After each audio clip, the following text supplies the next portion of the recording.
I tell you, the play is the thing. It's not just what you say, but how you say it. And Drew's purpose today was to teach us all how to say what we're going to say and have it be more impactful, if that's proper English. How what we say can be given more meaning by how we say it.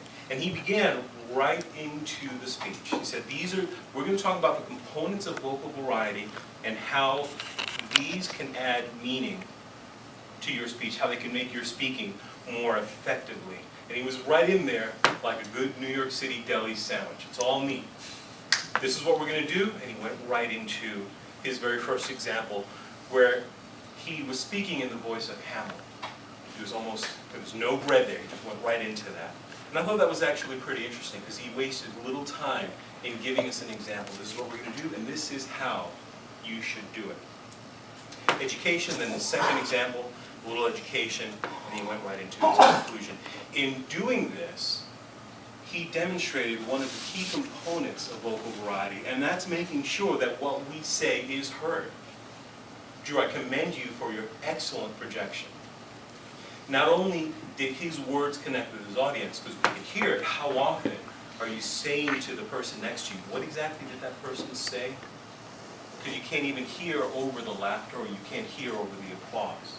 That was certainly not the case today. Another thing that he did to connect with his audience is making eye contact. I don't know if you noticed, but there was no point, other than for effect, when he was giving us examples from dramatic scenes, where he needed to look away, where he wasn't connecting to the audience because he was having more of an internal dialogue. Other than those very specific points, he was staring right at us. He was looking at us. He was connecting with words, with his eyes, etc. Drew, I would challenge you to take this a little further. You presented us with two characters. I feel there should have been three. And that third character should have been the role of the educator. To me, there wasn't enough of a distinction when you were speaking in the voice of Hamlet and when you were speaking in the voice of Drew.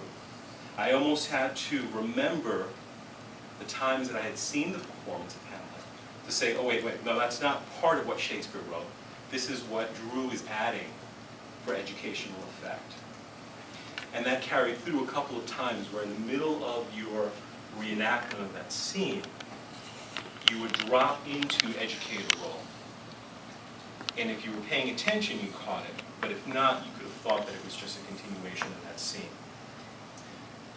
The third thing I want to suggest to you is that you use your hands more purposefully, building on the lessons learned from the previous speeches. And one of the purposes of this speech in the manual is to take those lessons learned and use your hands more purposefully. Content, voice, and body. Those are the three things that make an effective speech, and you certainly helped us go a long way in connecting with our audience so that they understand what we're saying and how to make that much more impactful. Madam General Evaluator.